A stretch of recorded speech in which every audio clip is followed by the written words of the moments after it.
Yun mga balbon, ang dami pong nag-message sa atin paano po ginawa itong video na to, at ito na po ang ating tutorial. Gumawa po kayo ngayon ng video, yan, lakad-lakad, ikot-ikot, kagaya po ng pagpapaikot niya sa'yo, at ituro mo na din kung sino yung nagpaikot sa'yo. Pumunta ka ngayon sa CapCut, new project, pumunta ka ngayon dun sa video na tinake mo, at i-add mo sa new project. Ngayon, pumunta ka na po ngayon sa add text. Yan, gumawa ka na po ngayon ng mag-type ka na ng mga messages kung ano pong gusto mong i-message. Tapos, ayan, pumunta ka sa effects, mamili ka ng font, tapos i-drag mo ngayon yung ginawa mong message at pumunta ka sa dulo. Ngayon, pwede mo na siyang ilagay doon, pwede mo na siyang i-export. At pag okay na, bumalik ka sa new project, i-add mo ngayon yung original video at yung isinave mong video. Together na po yan. Ngayon, pumunta ka dun sa original video, pindutin mo yung overlay. Tapos, i-drag mo yan papunta po dun sa pinakaunahan para po magpantay po sila.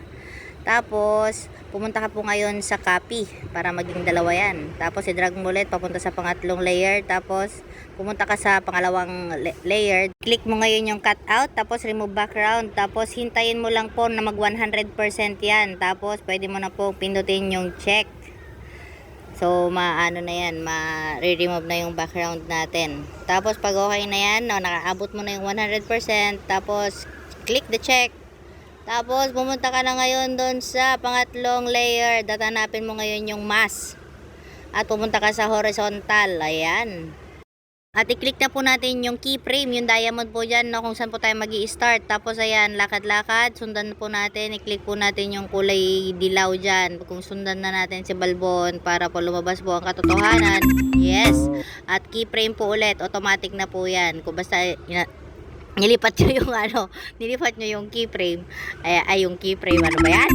Nilipat nyo yung dilaw. Tapos, automatically lalabas na po yung keyframe. Ayan, sa paikot-ikot po dyan ni balbon, i-drag mo ulit yung kulay dilaw dyan, para masundan po at lumalabas na po ang ating message, no? Yan, nako po, turo-turo na siya. Malapit nang matapos. Kaya, konting tiis lang, tsaka timing lang talaga to. Pwede mong balik-balikan, 'di ba? Pwede mong balik-balikan yung panloloko niya sa'yo. Ugot. 'Yon. At natapos na nga po natin, no? Ayan, hanggang sa dulo 'yan, may keyframe 'yan. Ngayon, pwede mo na po siyang i-export at hintayin mo lang po hanggang 100% at pwedeng-pwede na po ang ating video. Follow na lang po at paki-share na lang po para po makatulong po sa iba. Salamat po.